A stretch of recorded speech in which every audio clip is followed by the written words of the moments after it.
Hello and welcome to another episode of How Are You Holding Up? A mental health podcast by the depressed for the depressed. I'm Lindsey. And I'm Chris. And the first question I want to ask is, Chris, how are you holding up? I am okay. Also, it is good to see you in person. We're in the same room. Yay! It is currently Mother's Day, and as such, Lindsey was in town. Yes, I have been quarantined for 2 months because of coronavirus, and it worked out that way. And my family has also been quarantined for the last month and a half, so I was able to come over to Chris's as a pure being. Yes. Without corona. Untouched by the Rona or guilt. And it is a lovely time. Lindsey, how are you holding up? I am so happy that I was able to see my family. I wasn't sure if they were going to want me to be down there because they've been very cautious. So it was really nice that we were able to celebrate my mom, and we got to talk about my grandma who passed this last year, and I listened to some of her voice memos with my mom and kind of reminisce. So that was important and healing, and in general, I've been doing better. I had some friends reach out and actually give me a phone call and just some sweet texts here and there, and that kind of stuff means a lot, and I don't think we give ourselves enough credit for when we also reach out to somebody. Like, you never know whose day you're making or how special you're making them feel. Because I'm not going to be like, by the way, your phone call just meant everything. Like, I'm not going to load them up on feelings, but it didn't mean a lot to me. Speaking of which. Yes, tonight's topic, because you and I have both been having a lot of problems with this lately, yes, is accepting our achievements. It is something that we have both kind of come to attention that has come to our attention, because that's how you say that phrase. Something that has come to our attention is that we keep doing things. And these things are good things. These are things that we, in general, are doing for the sake of, hey, this is a good thing for me, or this is something I really want to do, or this is something that I don't get to do that often, and I did it. Hooray for me. Except we don't say hooray for me. We don't feel hooray. We don't feel accomplished. No. The accomplishment is dulled. It is completely negated by the existence of the ever-expanding quest.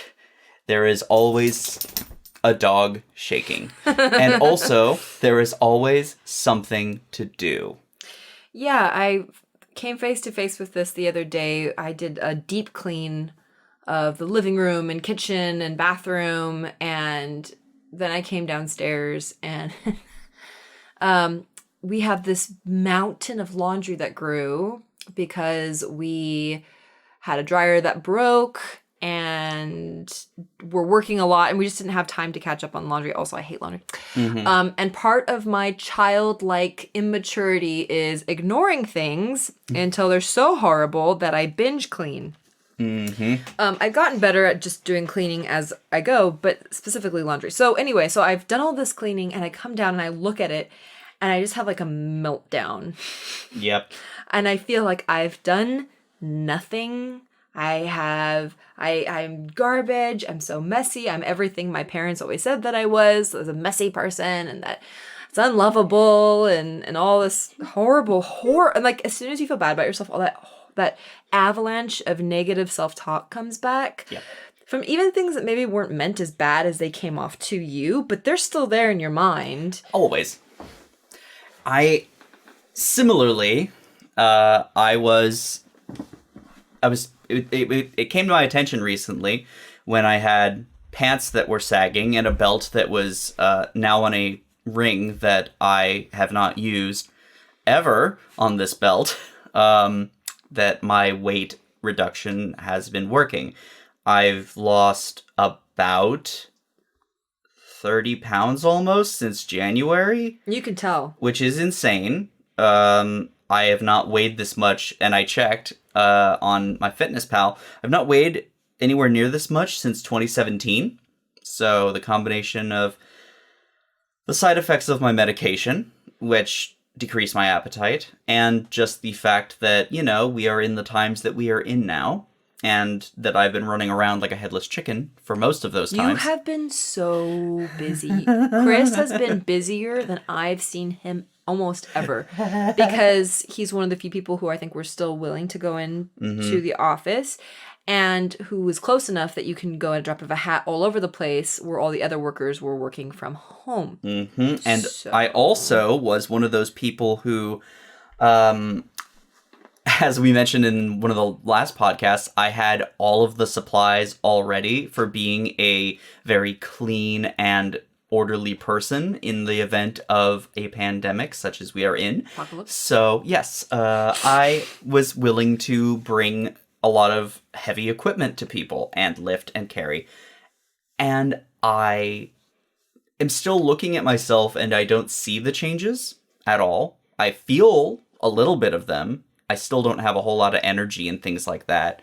But aside from that, I also went on my own mass cleaning cycle of just like, everything must go, everything bothers me, destroy everything. And cleaned out my office, built new desk, new computer, new everything, and closet now. I'm working on a project for that, and I don't feel good with the things that I've already done. Do you ever get halfway through with something where you just was like super intense and doing a great job, and you get halfway through the cleaning, or you get halfway through the organization, and then you lose all the motivation, and then you're even a worse mess than you were when you started? I almost do something that I consider worse, which is I'll get halfway through doing something, and then I'll notice something else that needs my attention, and I'll start doing that. And then I'll spend all of that energy on that until there's literally a clip from Malcolm in the Middle where Hal like comes home and the light's burned out, and he goes to get a light bulb, and he notices the drawer is squeaky, and then he goes to get some WD-40. Oh, the WD-40 is empty. I better go in the car. He goes in the car, turns on the car, notices something rattling in the car. It's that. It's that. It is the It's the ADHD 100% affecting my ability to focus in on and just do the one task that I want to finish. Because I'm not going to lose the motivation. I'm just going to forget that it existed in the first place. That's fair. I think I've had that happen as well. It sucks. It sucks so much. And I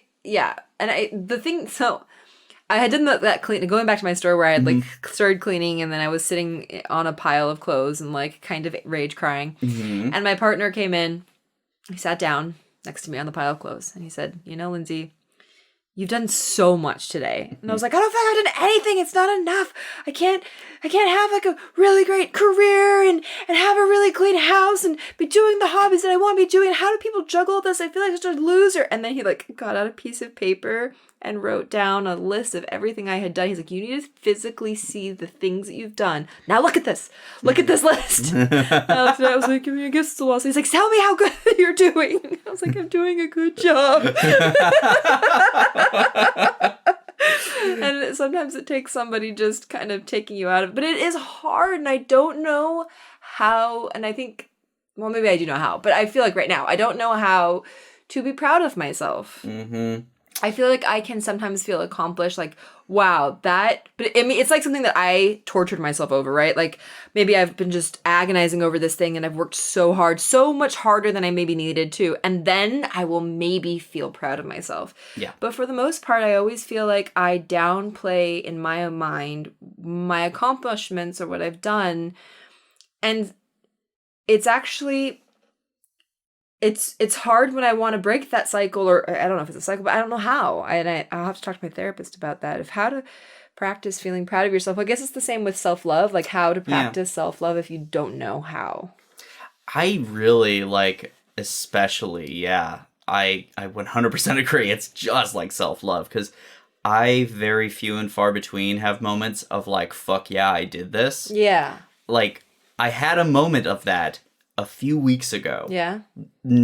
Just one moment where I was like, I figured out a thing that nobody else in our office was able to figure out. Cool. And it was a moment of me just going, yes, that was that thing that we had such a fucking hard time with. Yeah, fuck yeah, I need high fives, but we're social distancing. So I'm a, high five myself. And so, but that was like such a weird fleeting moment of just like... And it's so quick. Yeah. Oh, 100%, because I wasn't thinking. Exactly. And it's so frustrating because then there's people... Here's an example. So I used to do background acting. And for me, it was just a gig. It wasn't, there's no Hollywood glam or anything in it. You know, you go there early, you show up, it's hot, you sit in a room with people. Sometimes they use you, sometimes they don't. Sometimes you get some crafty. Yeah, and I did have some really cool experiences, and I enjoyed myself. I met some fun people. But I never told people what shows I was on or like put it up on my social media like, hey guys, I got to do this, or take pictures of myself on set. I think it's inappropriate, but also B, I just have never been that person. And then I had a friend who was also doing background, and everything she was in, she would like figure out what it was, what episode she was going to be on, post it on social. Her family was like, oh my God, you're on TV. Like, we're all going to sit down and watch. We're going to have a viewing party. And I'm telling you, like, there weren't even lines. Like, they were just dancing in the background, that kind of stuff. Yeah, of course. And I mean, I even had a cool one where I had my leg cast to be somebody, an amputee's leg, so they would cut off my leg from her body. Oh. So, like, that would have been a funny thing to watch, right? Like, that's my leg! But I don't know, I just didn't think that it was a big deal. And then part of me was like, well, it's kind of sad. Like, I don't feel like I celebrate myself or my little accomplishments, those things, you know, and I don't know where that stems from. I don't know if it's because I felt like growing up, the things I was doing wasn't a big deal because everybody in my family were creative and everybody in my family is beautiful and everybody in my family was just like super intelligent, but always I felt like a little bit better than me. Yeah. And so they didn't teach me maybe how to be proud and feel accomplished in myself, probably because they didn't feel that way about themselves either. Yeah. Makes sense. Oh, the cycle. Yeah. I mean, it's such a weird thing to kind of have to teach yourself. Right? Like, especially as we are getting older and our accomplishments might not be of that grandiose scale that we're hoping for our entire lives, but we still get those moments where we need to accept that, hey, we did a good thing. We did a really good thing today. We got out, we went shopping for food, or I ordered a gift for a friend, or I sent a message to somebody I haven't talked to in a while. Anything is worth celebrating if it was something that you wouldn't have done otherwise. And maybe for me, part of it is I don't want to come off as narcissistic. I don't want to be narcissistic. No. I don't want to be self-involved. And I think humility is really, and grace is very important to me. Yeah. And the few times I do get proud of myself or would like try to like talk it up, it was always by somebody in the family or friend, but like, well, I mean, it wasn't that, but why didn't you do this? Yeah, it wasn't that big of a deal. It wasn't that big of a deal. Well, like, oh, that's all? You know, those kind of things. And so then it's like you stop telling people. Yeah. And you also stop, I don't know. Yeah, no, that's quite literally the worst thing that could happen to somebody growing up is just that moment of like, look, I'm not going to say that every kid who makes a mud pie should be given a trophy. Right. I'm definitely going to say, though, that, like, if they put the time and the effort into something and they really tried their best, there is nothing wrong with just saying, hey, that's really cool what you did. I'm glad you did that. Do you like it? Do you like that thing that you did? Yeah. Then be happy with it. Especially little things like that. It's like, yeah, I remember getting like a lot of validation. Being an only child, that's literally all you get because, I mean, let's be real, only children are there to be validated. So we have this incredible ability to just almost feel like, yeah, no, I am the shit. Because I was born and raised by myself. I was always told I was the special one. No, guys. No, it's not true. But So why do you think then you don't feel proud of yourself if you were raised surrounded by the love? because exactly as you said, I don't want to be a narcissist. I really don't want to be. So you put yourself down. Yeah. Do you think part of it, when you're like not giving yourself credit, is because maybe of the relationships you sought after? So maybe like a emotional abuse you received in romantic relationships or friendships? I mean, that could be a good point. Yeah, no, I think that has a lot to do with where they were like, you're not that big of a deal. They kind of knocked you down a peg, and then you were like, well, maybe I don't. Maybe I'm not. Yeah, no, it really like, especially, and I mean, that's a full fun thing in and of itself. The moment that I had a girlfriend who treated me kind of with that like almost worshipping aspect, which I was not comfortable with. Yeah. Like, as soon as I had somebody who treated me in a way that I felt Pedestal. like, yeah, very pedestal-y, I got real uncomfortable real quick, and I backed the fuck away. Well, that's also not healthy, like No. going the other direction. No, but I mean, in a worst case scenario, and like the worst me possible, that could have been something I was really fine with. Like, that's a scary thought. Is that amount of like, there's not achievement there. Yeah. There is no, it's very much a case of, if you're the smartest person in the room, you're in the wrong room. But take that with, like, your self-respect. If you're the most achieved person in a room, or you feel like you're better than everyone else, that's not the room that you need to be in. How do you think we should start working on feeling proud of ourselves for the accomplishments that we deserve to feel proud about? I think the first step and the most important step is acknowledging that while we don't need to get a trophy for everything we do, but we can at least accept that it's a step forward. Yeah. That it's something that is pushing us in the right direction. Whether it is applying for a job, whether it's working on a resume, whether it's, going back to school, whether it's brushing your teeth this morning, it doesn't matter. You're taking a step forward in one way or another. Small, medium, big. You're doing a good thing. Maybe part of it also, and it depends on where your headspace is for it, if you like are trying to avoid being a narcissist versus you compare yourself to other people and you feel like, well, I'm not able to do as much as they are. I think it's, you have to find whatever it is inside of you, whatever voice, whether it's your mother, the narcissistic thing, whatever, and then you have to squash that. Yep. So stop comparing and stop listening to what you're doing. So like if you know that it's hard for you to get up and make the bed, not because it's like you're lazy or you don't have the intelligence to do it or whatever, but because it's hard, because you have depression or you have ADHD or because you have a million other things you should be doing, but that day you got up and you made the bed. Yep. That is something to practice being proud of. And we have to keep, this is something else I've learned on our journey, Chris, is that we have to keep going back to how to practice self-love, how to practice grace with ourselves and forgiveness, and because it's,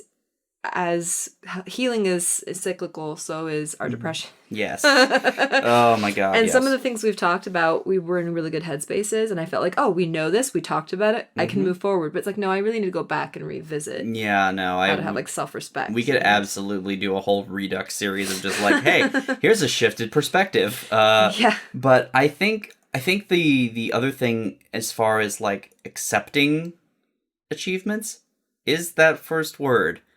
It is acceptance. It is definitely a part of it that we deserve to feel good. It's that we should feel good. And here's something to think about. And I got this for RuPaul, if you guys don't know, because I got masterclass. But RuPaul said,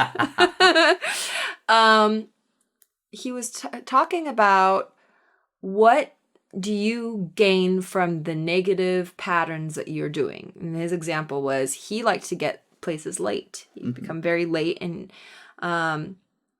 he realized he got a rush from walking in late and having that negative energy back towards him. And he's like, I don't need that in my life anymore. So he started getting there early. So what do we gain from being negative or putting down our accomplishments or zoning out and dissociating. So that's something to think about. Yeah, because I mean that is like the horrible thing to think about is I'm thinking in my head now, like, what is my justification? What is the logical part of my brain tell me is okay? Because I don't work 100% on emotional triggers. I work on very intellectual. I don't do something unless I have a solid why. And that really kind of bothers me. But the why is elusive. Yeah, I think for me, part of it is a self-harm. That could be. I think it's, I don't physically harm myself. Mm-hmm. I no longer, I think, starve or binge or whatever, the eating disorder stuff. I know I'm not in an unhealthy relationship. I've healed a lot of stuff. So some of the remnants of trauma and abuse that I'm dealing with is just my own mental, you're such a piece of garbage. You're such trash. God, you're so disgusting. Why can't you do this? You're so pathetic. You're never going to be able to get past this. This is, like these horrible things of like, my whole life is bleak. It's never been better.